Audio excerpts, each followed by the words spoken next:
2026년 새해 인공지능의 기술은 더 놀라운 속도로 발전하게 될 것입니다. 이미 AI의 영향으로 인해서 안정적이었던 직업이 하나둘씩 자취를 감추고 있습니다. 그런데 앞으로 더 많은 직업들이 사라지게 될 것입니다. 그러나 아무리 AI가 발달해도 아무리 인공지능이 세상을 바꿔도 변하지 않는 것이 있습니다.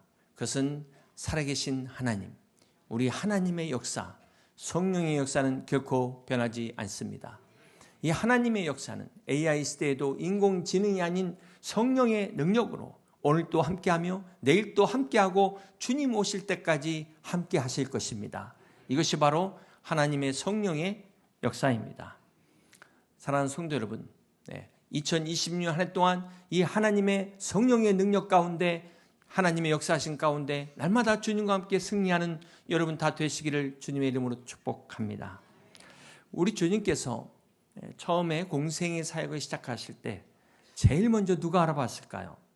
예수님이 하나님이신 것을, 하나님의 아들이신 것을 누가 먼저 알아봤을까요? 누가복음 4장 33절을 같이 봅니다. 회당에 더러운 귀신 들린 사람이 있어 크게 소리질러 이르되 아 나사렛 예수여 우리가 당신과 무슨 상관이 있나이까 우리를 멸하러 왔나이까 나는 당신이 누구인 줄 아노니 하나님의 거룩한 자니이다. 예수님께서 우리를 구원하시기 위하여 하나님의 아들로 친히 이 땅에 오셨지만 사람들은 인정하지 않았습니다. 사람들은 알아보지를 못했습니다. 아버지가 요셉이고 어머니가 마리아인데 하면서 참남하다고 오히려 신성모독죄로 예수님을 향해 돌을 들었습니다. 그러나 이때 정작 예수님이 하나님의 아들이심을 알아본 사람이 아니고 존재가 있었는데 그들이 바로 성경에 보니까 unclean spirit, 우리말 성경에 귀신들이라고 번역이 되어 있습니다. 영적인 존재들이 예수님이 하나님이신 것을 먼저 알아봤다는 것입니다. 여기서 우리가 깨달아야 될 중요한 교훈이 있어요. 아무리 예수님이 하나님이시라고 얘기해도 이게 깨닫는 게 아니라는 겁니다. 예수님이 하나님이심은 단순한 지식의 영역의 부분이 아니라는 것입니다. 이것은 영적인 영역이에요. 영적인 깨달음의 문제라는 것입니다. 그렇기 때문에 우리가 영적으로 깨어있지 않으면 아무리 논리적으로 제가 쉽게 설명해도 알아들을 수가 없습니다. 한 귀로 들었다 한 귀로 흘릴 수밖에 없다는 것입니다. 그래서 우리가 영적으로 깨어 있어야 되는 것입니다. 사랑하는 성도 여러분, 사복음서에 보면 이 귀신이 예수님 보고 뭐라고 이야기하냐면 나는 당신이 누구인 줄 아오니 하나님의 거룩한 자이다. 정확하게 이야기하고 있어요. 지금 귀신이 예수님이 하나님이심을 증거하는 겁니다. 이것도 일종의 전도예요. 전도. 저 같으면 그냥 내버려뒀을 텐데 주님이 어떻게 반응하십니까? 35절입니다. 예수께서 꾸짖어 이르시되 잠잠하고 그 사람에게서 나오라 하시니 귀신이 그 사람을 무리 중에 넘어뜨리고 나오되 그 사람은 상하지 아니한지라. 여러분 혹시 이런 광경을 한번 생각해 보셨습니까? 어쩌면 직접 목격하신 분도 있을 수 있어요. 귀신이 전도한 자리에 있으면 더 많은 사람들이 예수님을 믿을 겁니다. 그런데 주님은 잠잠하라는 거예요. 왜 그러셨을까요? 제가 오래전 평신도 시절에 예전에도 한번 이야기했던 기억이 나는데 찬양팀 단장을 맡고 있었는데요. 아주 뺀질한 형제가 하나 있었습니다. 만나 형이에요. 먹을 때만 나타나고 사라지는 형제였어요. 어느 날 갑자기 이 형제가 180도 바뀐 거예요. 180도. 그래서 그 이유를 알고 보니까 그 형제가 자기 집 앞에서 무당이 굿하는 것을 구경하고 있었는데 그 무당이 자기를 갑자기 딱 집어가더니 예수 믿는 너 때문에 굿이 안 된다. 가라는 거예요. 깜짝 놀랐어요. 깜짝 놀라가지고 그 말 한마디에, 무당 말 한마디에 180도 바뀌어갖고 지금 목회자 돼 있어요. 제가 그렇게 예수님 얘기할 때는 안 믿더니 그 생전 처음 본 무당 한마디 딱 믿고 말 믿고 변하는 걸 볼 때 이게 영적인 현상이다. 여러분 만약 그래서 그런 생각을 해봤어요. 무당이 전도 집회를 하면 얼마나 많은 사람들이 모일까. 그러나 주님이 원치 않으신다. 하나님은 그런 방법을 원치 않으십니다.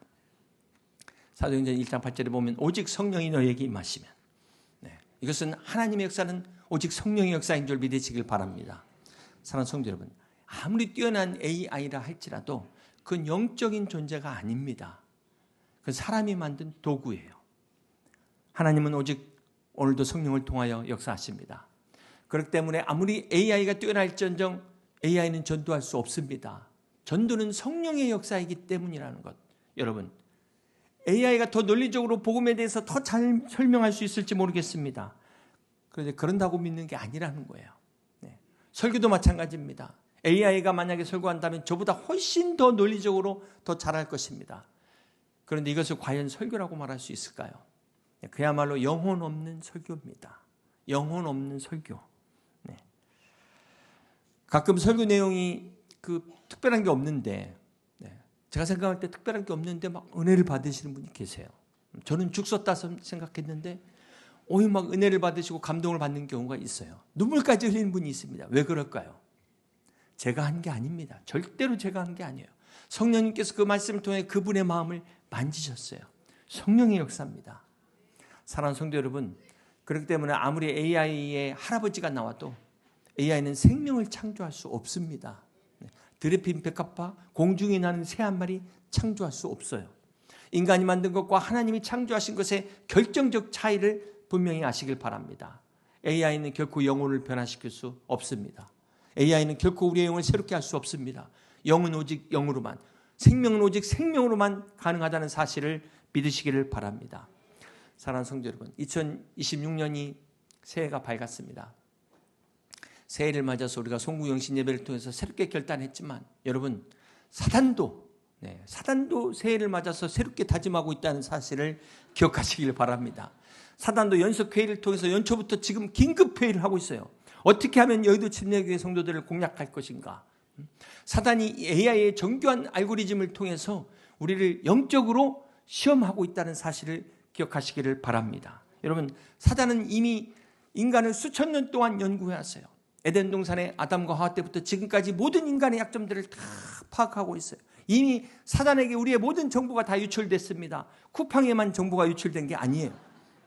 여러분의 모든 약점, 상처 사단이 다 압니다. 이걸 가지고 정교하게 어떻게 또 유혹해서 넘어뜨릴 것인가를 계획하고 있다는 거예요.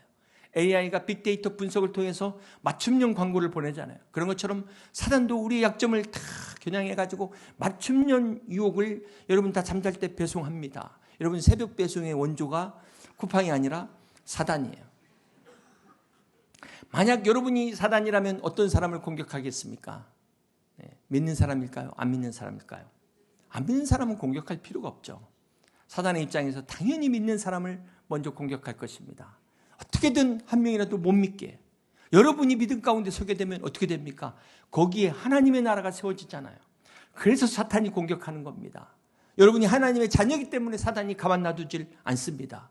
그러나 오늘 우리에게 복음이 있습니다. 그것은 바로 전능하신 하나님이 우리와 함께 하심을 믿으시기를 바랍니다. 사단이 비록 밀알가부르듯 우리를 흔들고 회방할지언정 하나님께서, 전능하신 하나님, 그 사단보다 강한 그 사단을 창조하신 하나님께서 천군 천사로 우리를 보호하심을 믿으시기를 바랍니다. 오늘 이 은혜가 있기에 우리는 올 한 해 넘어져도 반드시 승리할 것을 믿습니다. 그러므로 사랑하는 성도 여러분, 깨어서 새해 모든 이 악한 영적인 공격으로부터 여러분 자신을 지키시고, 여러분 가정을 지키시고, 여러분 기업을 지키시기를 주님의 이름으로 축복합니다. 2026년 새해 표어가 워드 비전의 Only Jesus. 함께 읽겠습니다. 그렇습니다. 우리가 세상에 복음의 소망을 전하려면 어떻게 해야 될까요? 먼저 예수님이 누구신지를 알아야 됩니다. 우리가 알지 못하는데 어떻게 전할 수 있겠습니까? 그래서 2026년 새해 첫 설교를 예수님에 대한 시리즈로 준비했습니다. 예수님께서 요한복음에 이 특별한 방식으로 자신을 소개하시는데요. 헬라어에 보면은 에고 에이미, 아이고가 아니라 에고 에이미. 그래서 영어의 I am, 나는 무엇이다. 이렇게 이제 주님이 소개를 하십니다. 그런데 이 표현이 처음 나온 곳이 어디에 있냐면 출애굽기 3장 14절에 나옵니다. 하나님이 모세에게 이르시되 나는 스스로 있는 자 아니라 I am who I am. 나는 나라는 거예요. 이게 무슨 말입니까? 나는 영원 전부터 스스로 존재한 영원한 하나님 창조주라는 말씀입니다. 그렇습니다. 사랑하는 성도 여러분, 이 요한복음에 예수님이 I am이라는 표현은 바로 이 출애굽기에서 모세에게 나타나신 하나님이 말씀하신 그 하나님을 말씀하고 있는 거예요. 이것은 단순한 자기소개서가 아닙니다. 예수님이야말로 완전하신 하나님이심을 선포하는 선언입니다. 그런데 이 놀라운 선언이 요한복음에 몇 번 기록되어 있을까요? 성경의 완전 숫자인 7번 기록되어 있습니다. 그래서 앞으로 7주 동안 이 7가지의 예수님에 대한 I am 선언을 우리가 함께 살펴보며 은혜를 나누려고 합니다. 오늘 첫 번째 이 예수님의 내가 곧 생명의 떡이니라. 예수님의 이 선언을 통해 이 말씀을 통해 함께 같이 귀한 은혜를 나누는 복된 시간 되기를 주님의 이름으로 축복합니다. 먼저 우리가 이 본문의 배경을 살펴보면 예수님께서 내가 생명의 떡이라고 선포하시기 직전에 행하신 사건이 있습니다. 그것이 바로 그 유명한 오병이어의 기적입니다.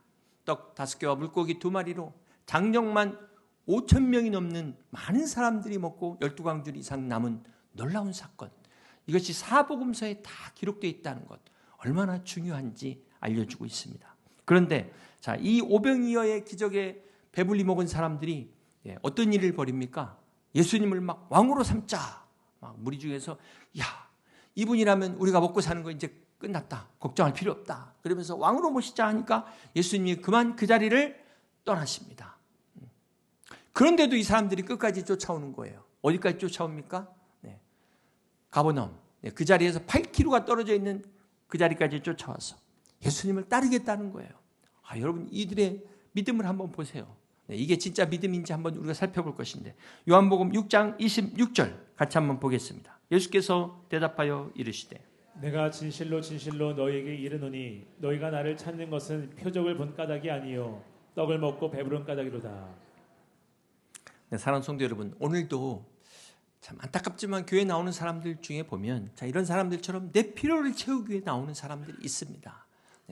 내 문제만 해결하기 위해서 예수님을 찾는 사람이 있다는 거예요. 참 이게 위험한 신앙입니다. 요즘 같으면은 그 알고리즘 신앙이라고 들어보셨어요? 유튜브 알고리즘이 내가 좋아하는, 내가 보고 있는 그것만 탁탁 찾아가지고 추천하잖아요. 그런 것처럼 우리의 신앙생활도 마찬가지예요.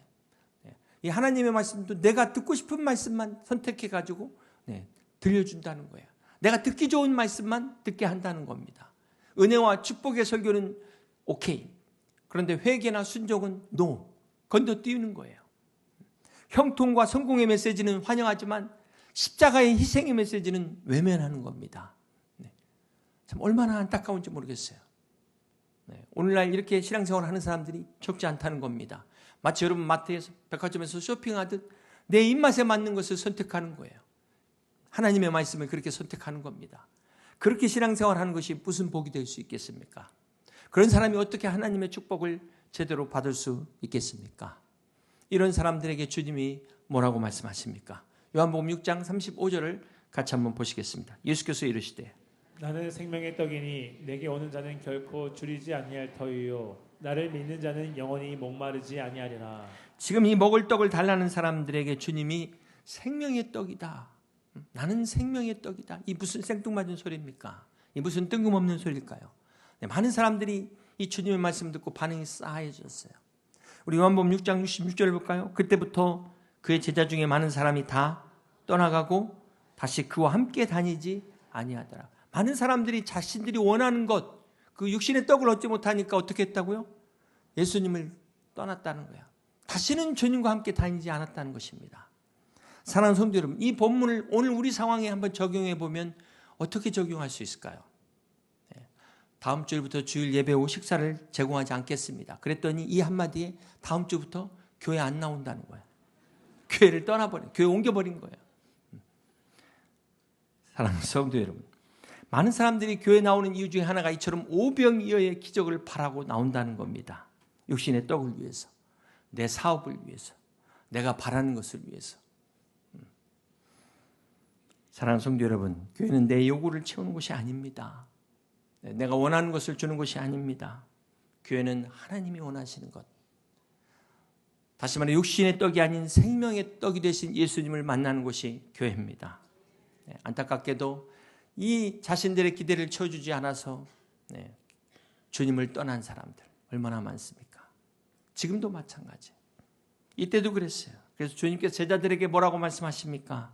67절입니다. 예수께서 12 제자에게 이르시되 너희도 가려느냐? 시몬 베드로가 대답하되 주여 영생의 말씀이 주께 있사오니 우리가 누구에게로 가오리까? 뭐 그럴 일 없겠지만 진짜 식당 문 닫았더니 다른 사람이 갔어요. 그래서 이제 물어봅니다. 여러분도 가시겠습니까? 그럼 여러분 뭐라고 대답하시겠어요? 영생의 말씀이 여기 있사오니 어디로 가오리까? 이렇게 고백할 수 있는 여러분 되시기를 주님의 이름으로 축복합니다. 제가 막간의 퀴즈를 드리는데 요한복음에는 몇 가지 기적이 나올까요? 예수님의 그 수많은 기적 중에 요한복음에는 몇 가지의 기적이 나올까요? 7가지가 나옵니다. 네. 여러분, 이 기적이 미러클인데 요한복음에는 이 기적이 세메이온, 사인이라는 단어를 쓰고 있어요. 그러니까 이 표적이라는 뜻인데 그런 표적과 기적의 차이가 뭘까요? 둘 다 똑같이 놀라운 현상, 놀라운 현상 그 자체인데 표적에는 거기에 숨은 뜻이 있습니다. 간판이라는 숨은 뜻이 있어요. 요즘 간판이 얼마나 화려한지 막 LED를 통해 가지고 거의 영상을 막 보여주다 보니까 너무 화려한데 문제는 이게 무슨 간판인지를 모르겠어요. 이게 백화점인지 호텔인지 때로는 무슨 기업의 간판인지 모를 정도로 너무나 화려해요. 그러나 원래 간판의 기능은 그게 어딘지를 알려주는 기능이잖아요. 간판의 기능. 원래 표적은 간판의 기능을 갖고 있는 것입니다. 이 표적에는 하나님의 뜻을 담고 있다는 거예요. 그래서 요한복음의 그 많은 기적 중에 7가지 표적을 소개하고 있는 것은 그 기적 안에 있는 하나님의 뜻을 보여주기 위하여 7가지 표적을 소개하고 있는 것입니다. 사랑하는 성도 여러분, 아무리 엄청난 기적을 경험했다 할지라도 그 안에 하나님의 뜻을 발견하지 못하면, 하나님을 발견하지 못하면 이 오병이어의 기적을 경험하고 다 떠나간 그 무리들과 다를 바가 뭐가 있겠습니까? 우리는 조그마한 기적이라도 그 안에 하나님을 발견하고 하나님의 뜻을 발견할 수 있는 저 여러분 되시기를 주님의 이름으로 축복합니다. 사랑하는 성도 여러분, 그렇다면 이 오병이어의 표적은 무엇을 의미하는 것일까요? 요한복음 6장 49절입니다. 너희 조상들은 광야에서 만나를 먹었어도 죽었거니와 이는 하늘에서 내려오는 떡이니 사람으로 하여금 먹고 죽지 아니하게 하는 것이니라. 나는 하늘에서 내려온 살아있는 떡이니 사람이 이 떡을 먹으면 영생하리라. 내가 줄 떡은 곧 세상의 생명을 위한 내 살이니라 하시니라. 그렇습니다. 이것이 바로 복음입니다. 사랑하는 성도 여러분, 광야에서 이스라엘 백성들이 먹었던 만나를 한번 생각해 보세요. 매일 아침에 막 하늘에서 이 만나가 내려왔어요. 이 만나가 만나? 이 얼마나 놀라운 기적입니까? 하나님의 은혜 아니에요? 그런데 그 만나에는 한계가 있다는 거예요. 아무리 만나를 많이 먹어도 그들은 광야에서 다 죽었습니다. 만나는 육신의 생명은 연장시킬 수 있어도 결코 영원한 생명을 줄 수는 없습니다. 이 만나는 율법의 떡을 상징해요. 먹지만 먹어도 죽는 거예요. 율법은 지켜도 죽습니다. 율법을 지켜도 구원받을 수가 없는 거예요. 그러나 은혜의 떡은 먹을 때 영원히 사는, 이것이 바로 생명의 떡인 예수 그리스도를 상징하는 것입니다. 사랑하는 성도 여러분, 오늘 예수님께서 내가 곧 생명의 떡이라는 것은 단순한 비유를 말씀하신 게 아니에요. 내가 메시아라는 거예요. 하나님의 아들, 하나님이시라는 겁니다. 예수님이 우리를 구속하신 구원자라는 말씀이에요. 그래서 주님만이 우리 인생의 모든 문제의 해답이 되시는 것을 믿으시길 바랍니다. 주님만이 우리에게 영원한 생명을 주시는 전능자이심을, 구원자이심을, 구세주이심을 믿으시길 바랍니다. 그렇습니다. 주님 외에는 다른 구원의 길이 없어요. 내가 곧 길이요 진리요 생명이니 나로 말미암지 않고는 아버지께로 올 자가 없음을 믿으시기를 바랍니다. 다시 오병이어 사건으로 돌아와서 우리 요한복음 6장 5절의 말씀을 계속해서 봅니다. 예수께서 눈을 들어 큰 무리가 자기에게로 오는 것을 보시고 빌립에게 이르시되 우리가 어디서 떡을 사서 이 사람들을 먹이겠느냐 하시니, 이렇게 말씀하시면 친히 어떻게 하실지를 아시고 빌립을 시험하고자 하심이라. 이 시험은 주님이 테스트하시는 거죠. 사단의 시험은 우리를 멸망시키기 위한 것이지만 주님은 축복하시기 위한 테스트입니다. 우리가 이 테스트는 통과해야 되는데 주님께서 이 많은 사람들을 놓고 먹을 거를 제자들한테 너희들이 해결하는 거예요. 근데 그 의도가 시험하는, 테스트하는 겁니다. 어떻게 하는가 보자. 그랬더니 빌립이 바로 계산합니다. 아마 회계학부 전공인 것 같아요. 바로 계산해가지고 그 순간 200데나리온으로도 안 됩니다. 200데나리온은 그 당시 노동자 8개월치 월급입니다. 이것으로도 부족합니다. 그런가 하면 안드레는 어떤 반응을 보입니까? 가가지고 한 아이 도시락을 찾아왔어요. 보리떡 5개와 물고기 2마리를 가져오면서도 이렇게 많은 사람 앞에 이게 뭔 도움이 되겠습니까? 이런 회의적인 모습으로 나왔어요. 사랑하는 성도 여러분, 이 빌립과 안드레의 이 모습이 오늘 우리의 모습을 대표하고 있어요. 많은 성도들이 신앙생활하면서 계산합니다. 플랜 B, C, D를 세워놓고 기도한다면서 자기가 계획 다 세워놨어요. 또 어떤 사람들은 어떤 일을 보면서 과연 내가 이걸 할 수 있을까? 나는 가진 게 없는데 내가 뭘 할 수 있을까? 막 자기가 막 계산하고 있는 거예요. 사랑하는 성도 여러분, 영적인 일은 우리가 이 계산해 갖고 하는 게 아니라는 거야. 특별히 하나님의 사역은 우리가 백날 계산한다고 해서 이게 뭐가 되겠습니까? 빌립의 계산으로서는 불가능했어요. 죽었다 깨도 안 되는 일이었습니다. 안드레 역시 마찬가지예요. 정말 보잘것없는 것이지만 이게 예수님의 손에 딱 들려지는 순간 어떻게 돼요? 놀라운 기적이 일어난 겁니다. 사랑하는 성도 여러분, 2026년 새해 우리가 깨달아야 될 것이 무엇일까요? 네, 우리의 부족함을 보지 마세요. 여러분의 부족한 환경만을 보지 마세요. 문제는 부족함이 문제가 아니라 여러분의 믿음이 없는 게 문제예요. 믿음이 없는 게 문제예요. 그 부족한 걸 가지고 주님 앞에 나아갈 믿음을 가지고 주님의 손에 올리시기를 주님의 이름으로 축복합니다. 하나님께서 우리가 상상치 못할 놀라운 역사를 이루실 것을 믿으시기를 바랍니다. 사랑하는 성도 여러분, 이 오병이어의 사건이 언제 일어났을까요? 요한복음 6장 4절에 보니까 마침 유대인의 명절인 유월절이 가까운지라, 유월절을 앞두고 오병이어의 기적이 일어났다는 것을 알 수 있습니다. 그리고 그 다음에 유월절이 돌아왔을 때 어떤 일이 일어날까요? 바로 예수님께서 그 마가의 다락방에서 제자들과 함께 마지막 유월절 성찬식을 가지셨어요. 자, 이게 과연 우연일까요? 여러분 한번 생각해 보세요. 1년 전 예수님의 그 마지막 성찬식 유월절을 앞두고 갈릴리 해변에서 물고기와 떡으로 주님께서 오병이어의 기적을 보여주셨어요. 그리고 이제 마지막 유월절이 다 되어서 주님께서 친히 이번에는 주님의 몸으로 주님의 피로 성찬식을 행한 겁니다. 무슨 말일까요? 다시 말해 이 오병이어의 기적은 주님의 성찬식의 예고편이다. 많은 사람들에게 오병이어의 기적을 보여주신 것처럼 주님의 그 한 몸과 피가 수많은 사람들을 구원하신다는 이 예고편을 보여주신 거예요. 갈릴리 십자가의 예고편이라는 거예요. 여러분, 생명의 떡이신 예수님께서 어디에서 태어나셨죠? 베들레헴, 떡집이라는 뜻이에요. 그 떡집에 생명의 떡으로 오셔서 이 유월절에 자신의 몸과 피를 우리에게 주신 거예요.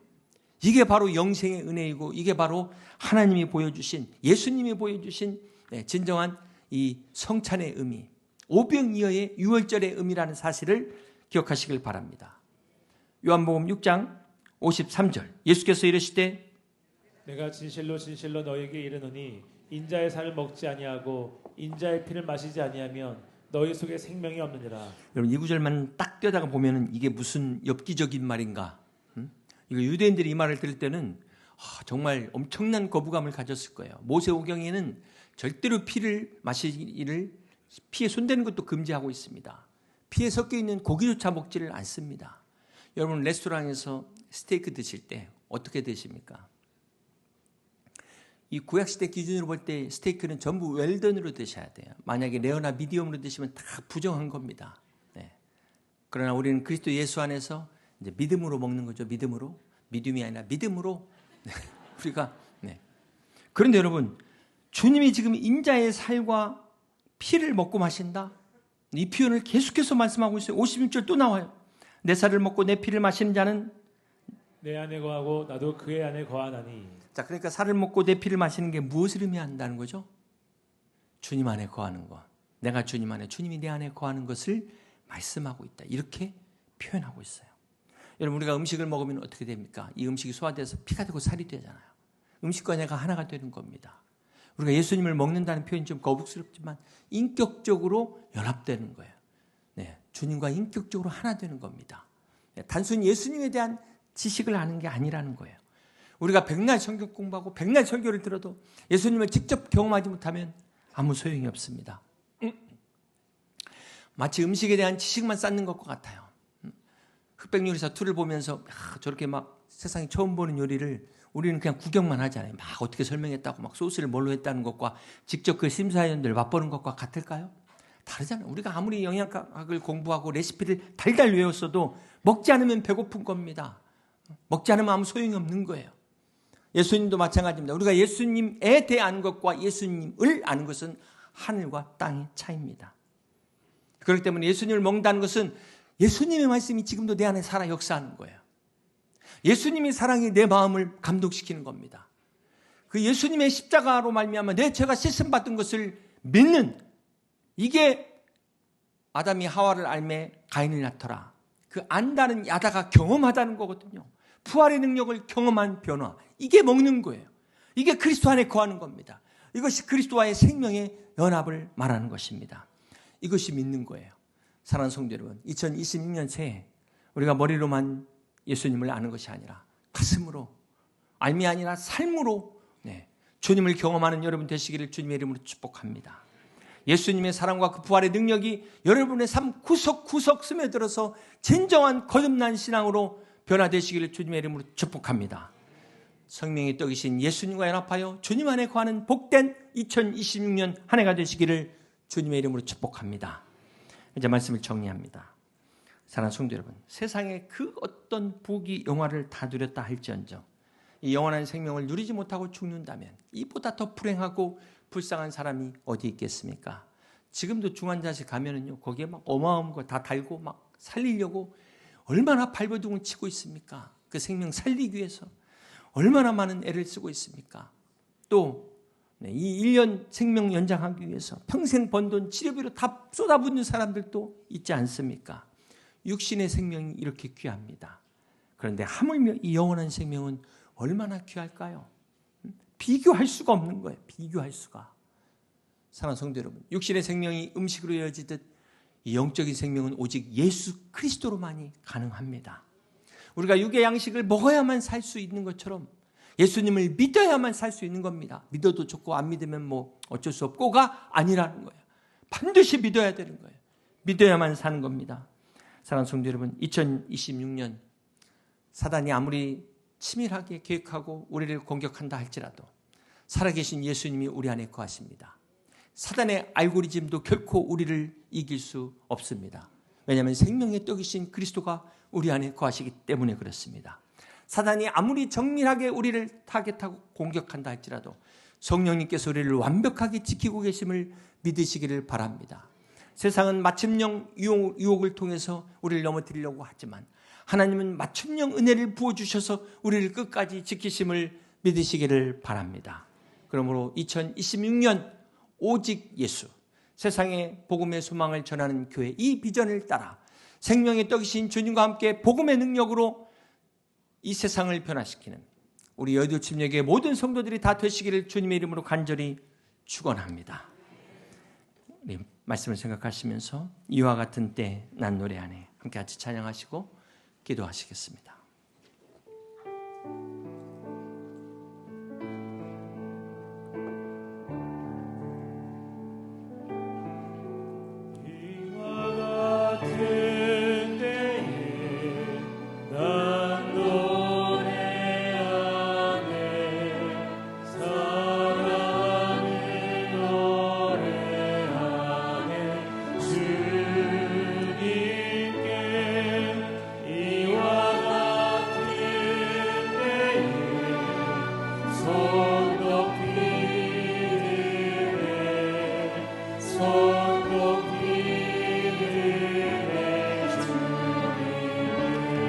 주님 사랑해요.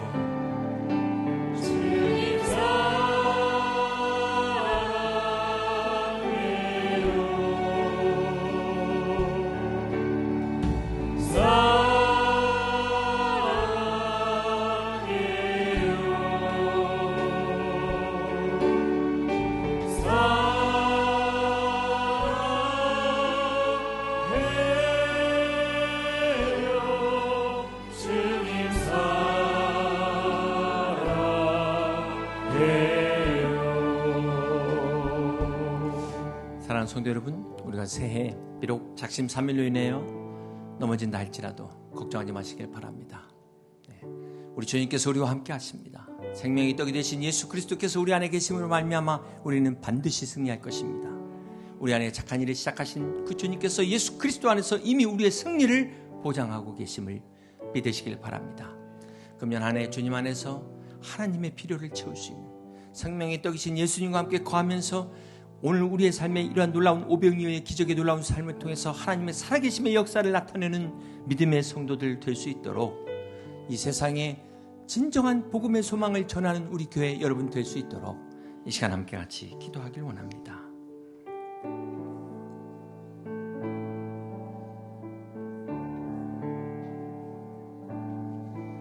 이와 같은 때에 난 노래하네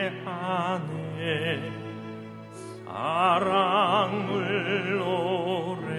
노래하네 주님께 이와 같은 때에 손 높이 드네 손 높이 드네 주님께 주님 주님 사랑해요.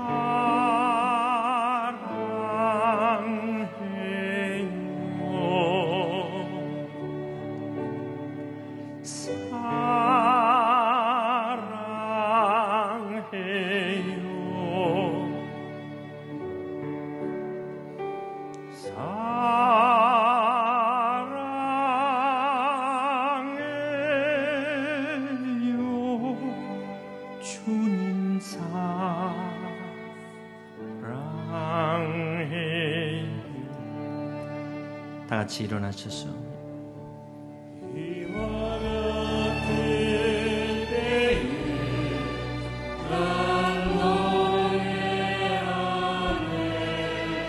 사랑을 노래하네 주님께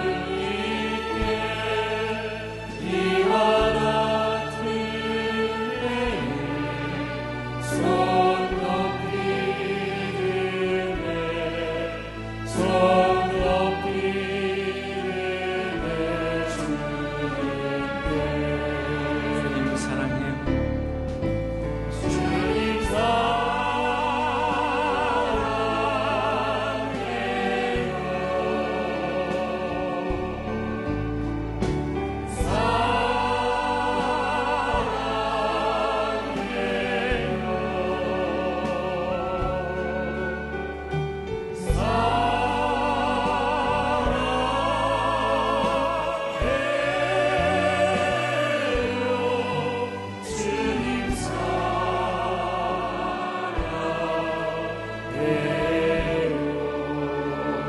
주님 감사해요.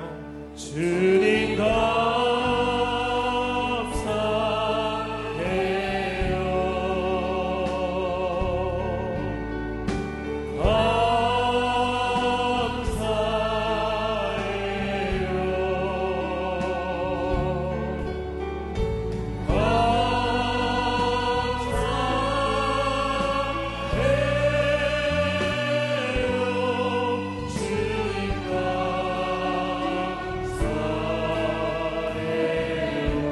주님 찬양해요.